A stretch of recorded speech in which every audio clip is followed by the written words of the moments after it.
athar. Wannan littafin gashi nan jalladi 11 ne ko 12 gashi nan ya zauna yi wannan aikin. To amfanin wannan littafin a bisa wannan shine lokacin da wannan a hargitsa yake tsakanin zakka da azumi da aure da tauhidi, wannan kai tsayin kaje zai ce maka kitabu tahara, to duk hadisan da suka rikice maka game da tsarki sai ka taho nan. Amma wancan kuwa za ka ci gaba da lalibe ne cikin mujalladai 16 ɗin ko 15 har sai inda Allah ya datar da kai. Amma wannan kai tsaye za ka tafi ne, don haka fa'idar wannan tuhfatul akhyar kenan akan asalin nashi. Jama'a kun fahimci wannan? Allah madaukakin sarki ya taimake mu.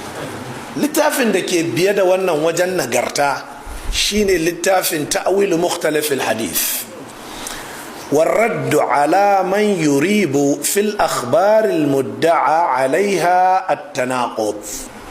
ma'ana hadisan da kake ganin suna karo da juna, to ga inda za ka fassara su, sannan da kuma raddi ga waɗanda suke kawo shakka game da hadisan annabi cewa ai hadisan ma suna karo da juna.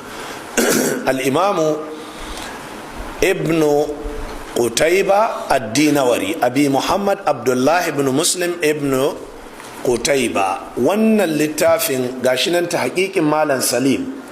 Ka samu wannan littafi a matsayinka na ɗalibi in hadisai suka rikice maka, da kuma raddi ga 'yan ƙalaƙato waɗanda suke cewa ai saboda hadisan ba annabi ne ya faɗe su ba, ai saboda ba gaskiya ba ne shi yasa ake samun tifka da warwara a cikin ainihin hadisa. Ina fatan jama'a sun gane wannan. Jama'a wannan ita ce ka'ida ta uku daga cikin ka'idojin da ake bi wajen fahimta hadisin annabi sallallahu alaihi wasallam.